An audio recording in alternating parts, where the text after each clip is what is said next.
gargaaruu diddeetti uummata kanaa wanta godhuu barbaada. Tu wanti illee jirtu si galee. Dabbalas matalaan waan akka jira. Gurbaa dhiyeenya kana Dr. Saanoo kanii fi Hamzaa fi nuti irra qabne san Dr. Ticha sanii akka wanti fuudhee akka wanti isaa itti arge ragaa qabatamaa waan san garsiifne. Gaafa wanti san irra mul'atu Hamzaan kijiban irratti of ejijee mucaa Dr. kun ceesu jira mucaa Dr. kun salaabii qabu fata kamta fira Dr. kana jira. Gaaf sanis beekatiin awwaaleef malee wallahi lajee. Erra osne dabbala dimaan laa jette nuti murtii guutuu ni beeknaa.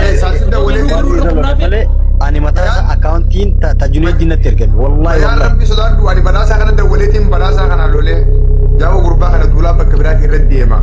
Dhugaadha waan kana haa ta'e naa bakka deemsaa dhiisii gadi irraa karate wallahi lajee kuraan ijeen nana jiru. Amma waan ajaa'ibaa waan Dr. Chisa waan Dr. Chisa godhee si garsaa beesee minima.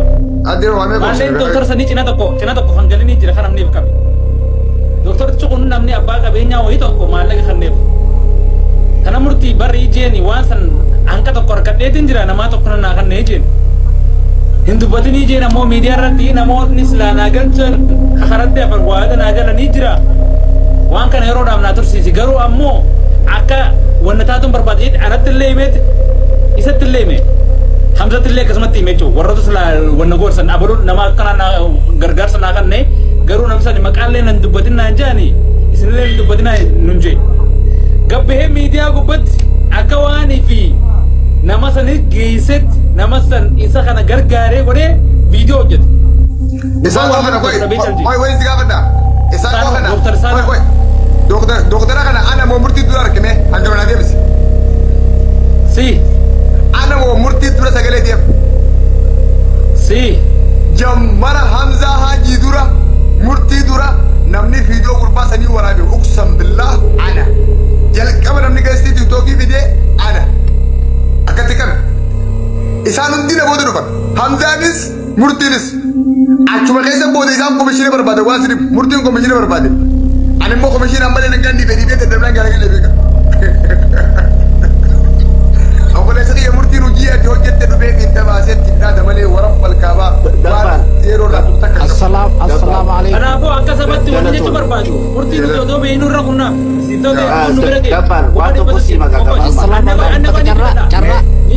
Mee waa'ee gargaarsa obsaa Mahammadiillee gargaarsa hedduu riisitoota hedduutu karaa nu bira ga'e yoo viidiyoo takka hojjettan rama meeqaa riisita isiniif fide warra biyya arabaa tana keessa jiru nuti odoo beeknuti abbaan rabbi laafitee birraa haa kututu inni cal jenneetti deemu kanaafuu warri maallaqa ga'eetan murtii guutuu ga'eetanii akka beekan taataniis nun hin ga'u nuti an raanaas akka mataa keeyyatti dhugaan isinitti himan ni hin beekan hawaasni keenya raguttaan ni beekan ijoolleen raguttaan ni beekan waan kanarra wareegama hedduu kanneen akka amantii keessaa ba'uullee waan ga'eef jecha abbaan rabbi irraa kutachiisee maa kututunne ummataaf dubbii gabaabduu takkaan ibsa deeqa takkaa waliin naasa'u takka Yoo si dadda baana. Okay.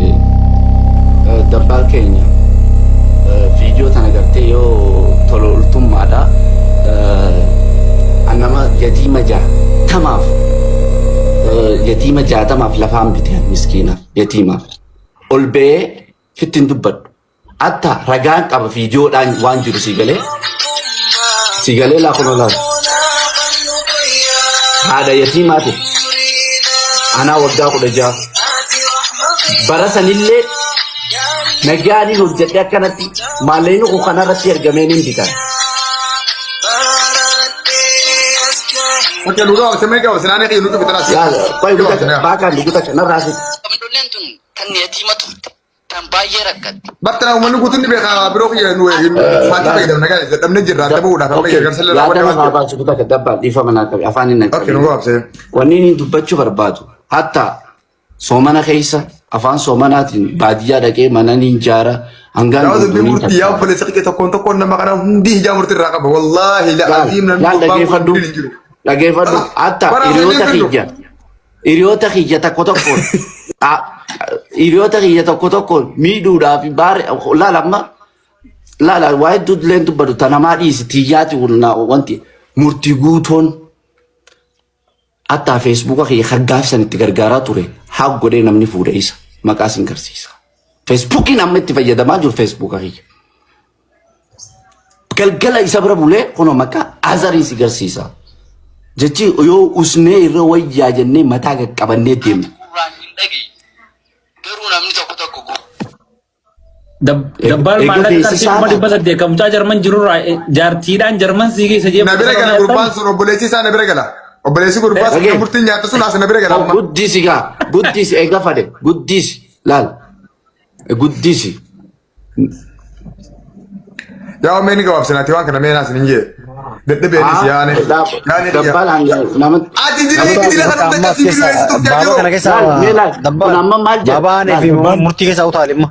Bayi makke zaara ane Dabbal hin daabin. Dabbal hin daabin. amma gaa himata miti ane kiyya gargaarsa fenne isaa sagalee piliis ni rafnaa na dhiisi ulee bireessa ni gaa dhiisi.